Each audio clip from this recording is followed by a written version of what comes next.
Dasar apa kemudian akhirnya lu bisa menjadi mualaf? Agama gua dulu adalah agama pemberian orang tua, bukan agama pilihan. Buddhis? Gua Katolik. Oh, Katolik. Jadi lu kemudian mengambil pilihan mualaf lu berdasarkan logika atau berdasarkan spiritual? Logika. Oke. Logika. Karena agama harus berjalan dengan logika. Contoh paling sederhana, sholat 5 waktu itu logika mengingatkan kita pada pencipta. I was with my sister every single day, and I now have Iqra book from Indonesia, so it's my name, Iqra book. Assalamualaikum warahmatullahi wabarakatuh. Alhamdulillah wassalatu wassalamu ala Rasulillah wa ala alihi wa sahbihi wa mawalah, amma ba'd. Hadirin rahimakumullah, masih membahas tentang beriman kepada Allah Subhanahu wa taala. Hidayah ini adalah milik Allah dan Allah Subhanahu wa taala memberikan hidayah hanya dengan kehendak Allah Subhanahu wa taala saja. Innaka la tahdi man ahbabta walakinnallaha yahdi man yasha. Wahai engkau Rasulullah SAW tidak bisa memberikan hidayah pada orang yang engkau cintai, tapi hanya Allah saja yang memberikan hidayah pada orang yang Allah kehendaki. Maka bersyukur kepada Allah Subhanahu wa taala kita dijadikan orang yang beriman, tetangga kita menjadi orang beriman, keluarga kita menjadi orang beriman.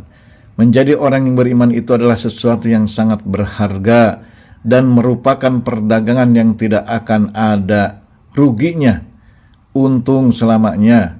Inilah beberapa keutamaan atau keuntungan menjadi orang yang beriman. Di antaranya adalah apabila ada seorang mu'alaf, dia masuk Islam, maka keuntungannya adalah dosa-dosa sebelumnya dihapuskan oleh Allah Subhanahu wa taala. Dia seperti terlahir kembali seperti bayi yang tanpa dosa. Namun keuntungannya, amal-amal kebaikannya sebelum menjadi Islam, dia ini tetap dicatat kebaikan oleh Allah Subhanahu wa taala.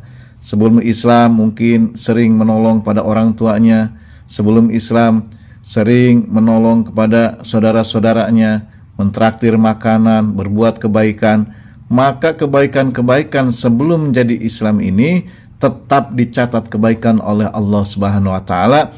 Nanti akan ada dari kitabnya, kitab kebaikan, kitab catatan amalnya.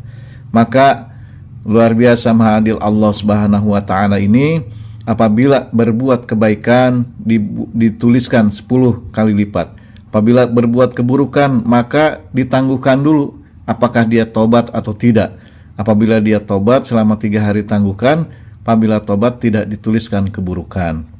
Inilah maha adil Allah Subhanahu wa taala dan keuntungan menjadi umat akhir zaman, umat baginda Rasulullah sallallahu alaihi wasallam. Jadi keutamaan diantaranya adalah surah Al-Baqarah ayat 82. A'udzubillahi minasyaitonirrajim. Walladzina amanu wa amilus solihati ulaika ashabul jannati hum fiha khalidun. Dan orang-orang yang beriman dan beramal soleh, merekalah penduduk-penduduk surga, mereka akan kekal di dalamnya. Ini adalah janji Allah Subhanahu wa taala kepada orang-orang yang beriman, orang Islam yang ada di dalam hatinya kalimat la ilaha illallah Muhammadur Rasulullah. Nanti mereka ini akan menjadi penduduk-penduduk surga. Mereka akan kekal di dalamnya, nikmat terus-menerus. Tidak akan ada sakit selamanya, tidak akan ada kecacat selamanya. Semuanya sempurna. Orang-orang yang dimasukkan surga ini menjadi orang-orang pilihan Allah Subhanahu wa taala, orang yang sangat beruntung. Orang yang dijauhkan dari neraka dimasukkan surga adalah orang yang beruntung. Di surga ini walakum fiha ma tashtahi anfusukum walakum fiha ma tad'un. Apa yang kita inginkan Allah Subhanahu wa taala akan berikan. Apa yang kita minta oleh Allah Subhanahu wa taala akan diberikan. Tetapi syaratnya harus menjadi Islam, imannya kuat, kemudian beramal soleh. Maka dia ini jaminannya surga Allah Subhanahu wa ta'ala. Hadirin rahimakumullah, ini diantaranya keutamaan beruntungnya menjadi orang yang beriman atau menjadi muslim, baik itu laki-laki dan perempuan. Muslim laki-laki, muslim perempuan, beriman dan beramal soleh, mereka akan dimasukkan surga Allah Subhanahu wa Ta'ala. Maka di alam bumi ini oleh Allah Subhanahu wa Ta'ala telah sediakan malaikat Raqib dan Atid. Malaikat Raqib ini pencatat amalan-amalan soleh, Atid ini pencatat amalan-amalan buruk. Maka jangan heran misalnya ada orang yang sering sholat ke masjid, tetapi di suatu saat dia ini menjadi orang yang maksiat misalnya. Karena ada Raqib dan Atid, sholatnya tetap ditulis dengan kebaikan-kebaikan, maksiatnya misalnya maling tengah malam, dia ini dicatat dengan keburukan. Nanti di akhirat akan ditimbang. Inilah maha besar Allah Subhanahu wa Ta'ala. Maha besar Allah Subhanahu wa Ta'ala, nanti amalan-amalan kita ini akan ditimbang baik dan buruknya.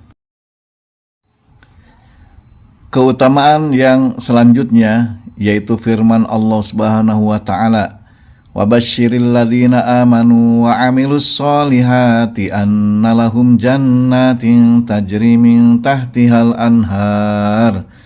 Berilah kabar gembira bagi orang-orang yang beriman dan beramal soleh. Sesungguhnya bagi mereka surga-surga yang mengalir di bawahnya sungai-sungai. Ini diantaranya adalah diberikan kabar gembira. Kabar ini berpengaruh kepada hati kita. Contoh, ada di satu tahanan ada 2 orang yang ditahan. Kemudian yang satu diberikan kabar gembira.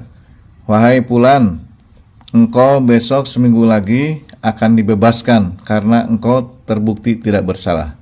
Yang satu lagi, wahai Fulan, alangkah buruknya, sesungguhnya engkau seminggu lagi akan dieksekusi, akan dibunuh mati atau dipenggal. Maka kabar gembira ini harusnya akan berpengaruh kepada hatinya. Yang pertama, seminggu sebelum dikeluarkan dia ini bebas, maka bahagianya sejak saat ini, sejak seminggu itu bahagia terus.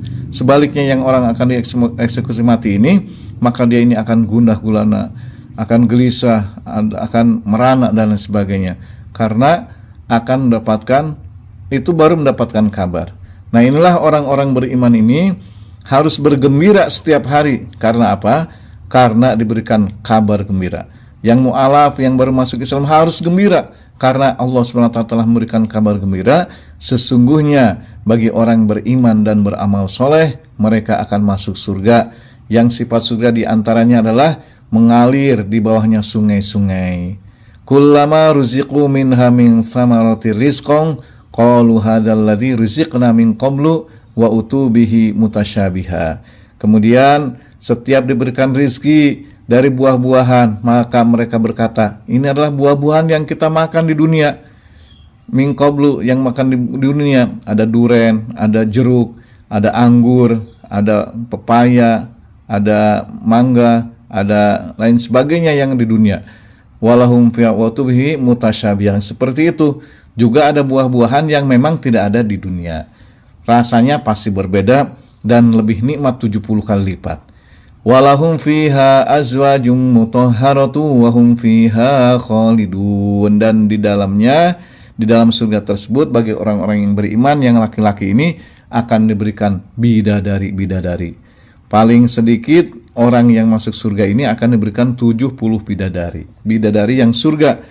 Lam yathmithunna insung qablahum walajan. Jadi di antara sifat bidadari surga ini tidak pernah disentuh sebelumnya oleh manusia dan jin. Hanya orang yang masuk surga saja yang bisa menyentuh nanti bidadari. Namun bidadari-bidadari ini akan dikalahkan oleh bidadari dunia. Perempuan-perempuan yang di dunia yang melalui daripada cobaan-cobaan, melalui daripada cobaan keimanan di dunia, kemudian masuk surga Allah SWT, maka bidadari di dunia ini akan menjadikan ratunya bidadari. Kalau laki-laki diberikan bidadari karena memang keinginannya itu. Kalau perempuan ini inginnya mengalahkan daripada saingan-saingannya. Maka misalnya ada ratu kecantikan, dia ini bisa mengalahkan, juara satunya mengalahkan 30 orang. Maka dia bangga sebagai perempuan ini, sebagai orang yang mengalahkan 30 orang. Nanti pun di akhirat, bidadari dunia ini akan bangga bila suaminya mempunyai bidadari, ada yang 20, ada yang 70, ada 100, ada yang 1000 bidadarinya dikalahkan kecantikannya oleh bidadari surga. Dan di surga ini wa naza'na ma fi sudurihim min ghillin ikhwanan ala sururin mutaqabilin. Di surga ini oleh Allah Subhanahu wa taala dicabut sifat iri, dengki atau unek-unek yang ada di dalam hati. Semuanya ikhlas semua, ridho semua. Hadirin rahimakumullah. Kemudian kita akan dengarkan lagi keutamaan-keutamaan yang ada yang bersumber dari hadis baginda Rasulullah Shallallahu Alaihi Wasallam. Keutamaan yang tertera di dalam hadis Rasulullah Shallallahu Alaihi Wasallam diantaranya adalah yukhraju minan nari man kana fi qalbihi mithqalu dzarratin minal iman. Akan dikeluarkan dari api neraka orang yang ada di dalam hatinya iman walaupun sebesar biji atom. Ini keutamaan orang yang beriman. Tidak setiap orang Islam itu semuanya baik semuanya, amalnya baik semuanya. Ada sifat-sifat buruknya, ada maksiatnya kepada Allah Subhanahu wa taala, tapi awal akhir orang mukmin, orang Islam ini, orang yang beriman ini, yang di dalam hatinya ada kalimat la ilaha illallah Muhammadur Rasulullah ini, walaupun disiksa di neraka dengan segitu lamanya, tapi akhirnya akan dimasukkan surga Allah Subhanahu wa taala sebagaimana hadis yang tadi telah diucapkan oleh Rasulullah sallallahu alaihi wasallam. Kemudian kama qala Rasulullah sallallahu alaihi wasallam, ada juga hadis kullu ummati yadkhulunal jannah. Abu Hurairah mendengar setiap umatku akan masuk surga. Kata Rasul, kullu ummati yadkhulunal jannah, setiap umatku akan masuk surga. Wa in zana wa in sarqa, walaupun dia zina, walaupun dia maling. Maka Abu Hurairah bertanya lagi, wa in zana wa in sarqa, walaupun zina walaupun maling ya Rasul, maksudnya begitu.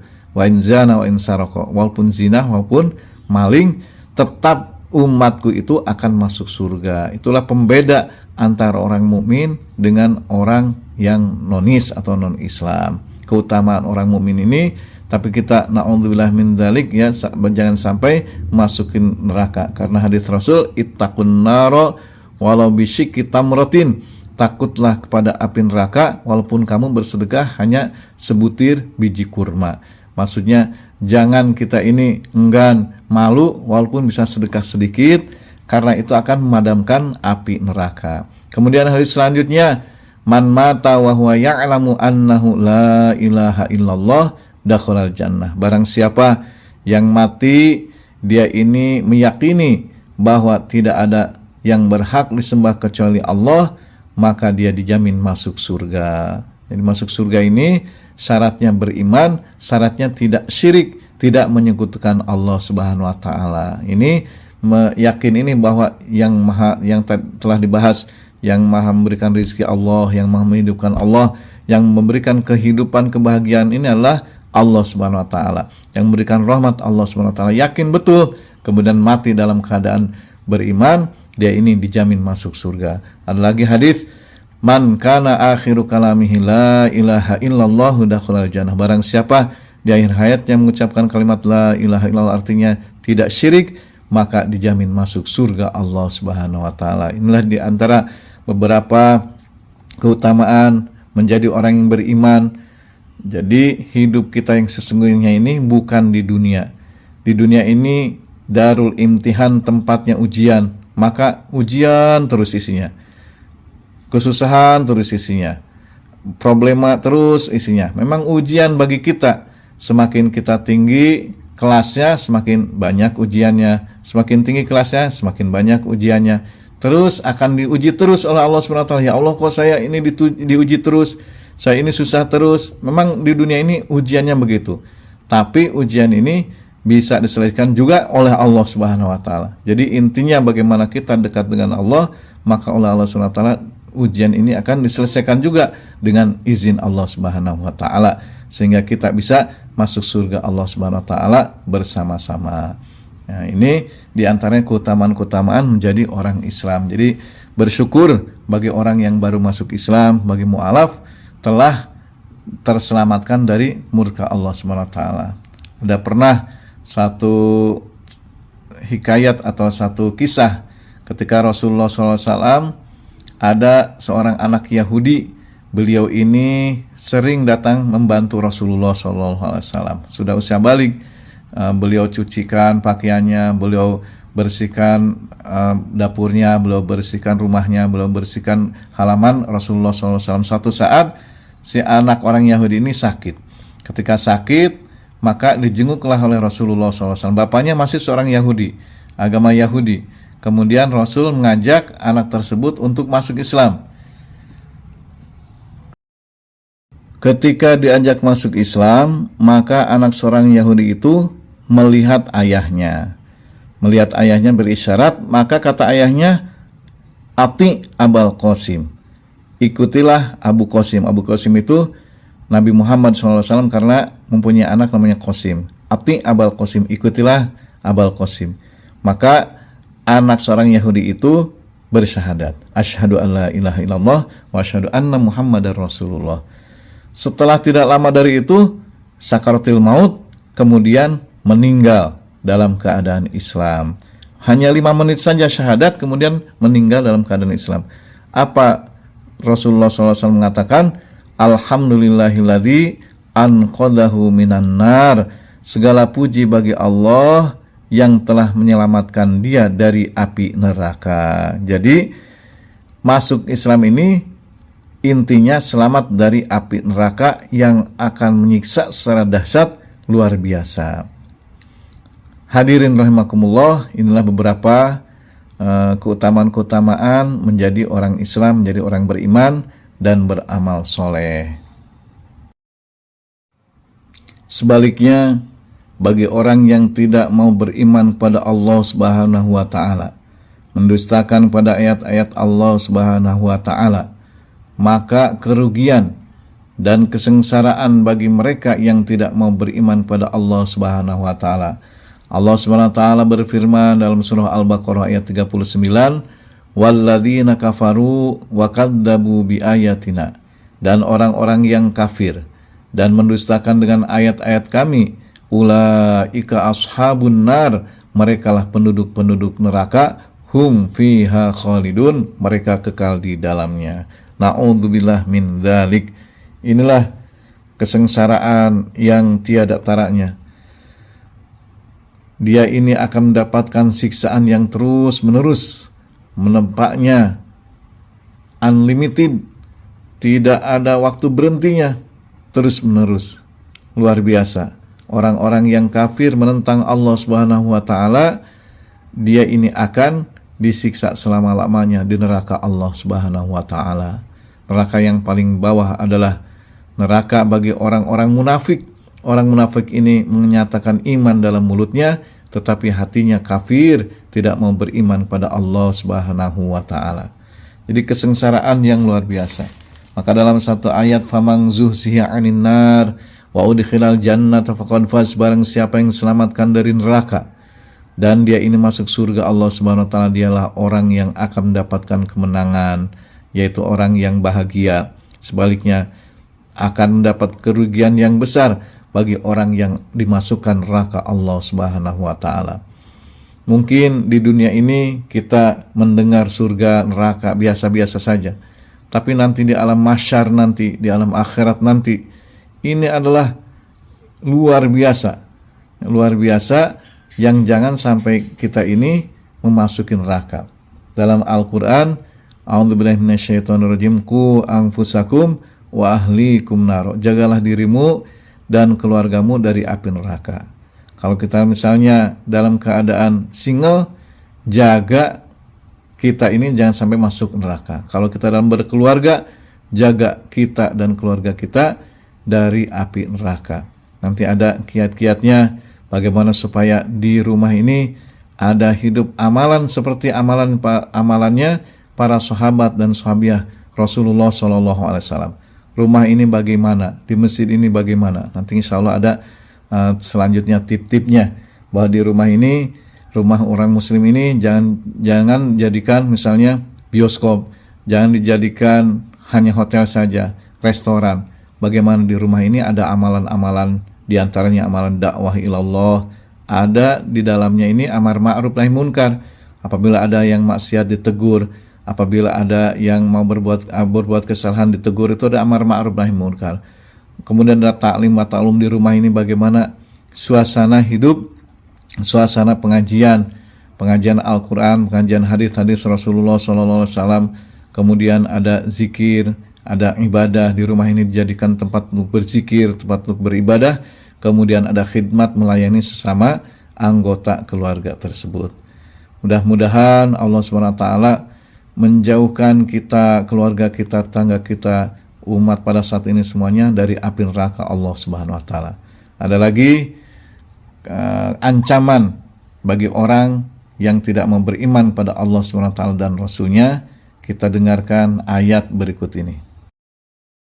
Mi waraihi jahannamu wa yusqa min ma'in shadid. Orang yang masuk neraka ini di hadapannya ada neraka jahanam, dan dia akan diberi minuman dengan air nanah. Masya Allah. Na'udzubillah min dzalik. Tidak ada minuman yang nikmat di neraka ini. Semuanya kesusahan-kesusahan, kengerian-kengerian yang luar biasa. Jadi jangan dianggap sepele masuk neraka ini. Allah SWT tadi telah berfirman, yaitu diberikan minuman dari nanah. Yatajarra'uhu wa la yakadu yusiguhu wa yatihil mautu min kulli makani wa ma huwa bimayyit. Kemudian diminumnya lah air nanah itu, dan hampir dia tidak bisa menelannya, ya, karena baunya luar biasa, panasnya luar biasa, sehingga tidak bisa untuk diminum, tetapi terus dengan susah payah diminumnya. Yusigwayatihil mautu min kulli makan. Kemudian datanglah kengerian, bahaya-bahaya maut kepadanya dari segenap penjuru. Udah dikasih minum, dipotong-potong tangannya, kemudian dihancur-hancurkan badannya dan lain sebagainya, mendidih semuanya. Pokoknya akan menjadi mayit, wa ma huwa bimayit, tapi dia ini tidak mati. La yamutu fiha wa la yahya. Tidak hidup dan tidak mati, tidak mati dan tidak hidup. Merasakan siksanya neraka, terus menerus merasakan siksanya neraka. Na'udzubillah min dzalik. Kemudian wa min waraihi adzabun ghalid, dan di depannya masih ada siksaan-siksaan lagi yang lebih mengerikan lagi. Jadi ini jangan dianggap main-main neraka ini. Neraka ini memang betul-betul harus kita jauhi, harus kita hindari, yaitu dengan melaksanakan ketaatan pada Allah Subhanahu wa taala dan menjauhi daripada larangan-larangannya, jauhi maksiat pada Allah Subhanahu wa taala. Kemudian ada lagi ayat berikut ini. Inna jahannama kanat mirsada. Sungguhnya neraka jahanam, di dalamnya ada malaikat-malaikat pengintai. Littogina ma'aba, bagi orang yang melampaui batas, yaitu orang-orang yang kafir, yang tidak mau beriman pada Allah Subhanahu wa taala. Labithina fiha ahqaba, mereka tinggal di dalamnya berabad-abad lamanya, selama-lamanya bagi orang kafir, tapi bagi orang muslim yang masuk neraka jahanam akan dikeluarkan lagi.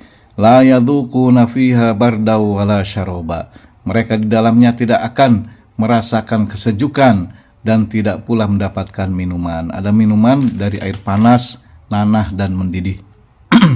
Illa hamima wa ghassaqo, kecuali minuman yang mendidih dan penuh nanah, ya. Jazaa'u wifaqa, sebagai pembalasan yang setimpal. Inilah sifat-sifat yang akan terjadi nanti di akhirat bagi penduduk-penduduk neraka. Maka di dunia inilah kesempatan kita, bagaimana kita ini taat pada Allah, taat pada Rasulullah SAW, menjauhi maksiat. Apabila juga terkena maksiat, kita bertobat kepada Allah Subhanahu wa taala dengan taubat yang sungguh-sungguhnya, sehingga kita semua, jangan kita egois hanya kita saja, tapi keluarga kita, teman-teman kita, saudara-saudara kita, bagaimana bersama-sama masuk surga Allah Subhanahu wa taala. Amin amin ya rabbal alamin. Lalu bagaimana sikap kita sebagai muslim, apalagi yang baru masuk Islam mu'alaf, memandang orang-orang di sekitar kita yang beliau ini bukan beragama Islam atau orang kafir atau non-muslim. Di dalam ilmu fikih, orang kafir itu terbagi 4 jenis. 3 jenis mempunyai hak yang sama dengan orang Islam, yaitu tidak boleh disakiti, tidak boleh dirampas hartanya, dan mempunyai kedudukan setara dalam pendidikan, kesejahteraan, dan pemerintahan. Yang pertama adalah kafir dhimmi, yaitu orang kafir yang tidak beriman tetapi tunduk kepada pemerintahan Islam. Maka kita tidak boleh menyakiti mereka. Sebagaimana yang tadi telah disebutkan, ada hak sama setara dalam pendidikan, kebudayaan, dalam kesejahteraan, dan lain sebagainya. Dalam kesehatan dan lain sebagainya.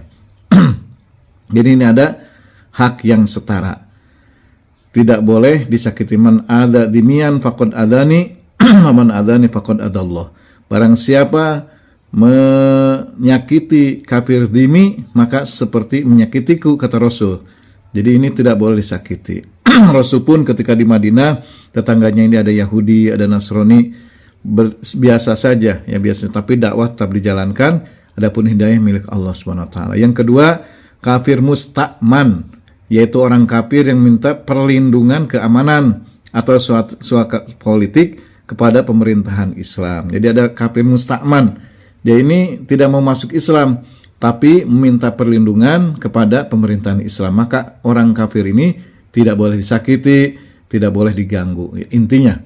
Yang ketiga, kafir mu'ahad namanya, yaitu orang kafir yang mengadakan perjanjian perdamaian dengan pemerintahan Islam. Jadi ada gencatan senjata, itu tidak boleh berperang karena sudah ada perjanjian tidak boleh saling menyerang.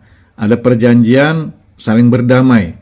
Ada perjanjian tidak boleh saling mengganggu dan menyakiti. Maka itu tidak boleh kita sakiti. Kemudian yang terakhir, inilah yang harus kita lawan, harus kita pertahankan diri, yaitu kafir harbi, yaitu orang kafir yang memerangi umat Islam.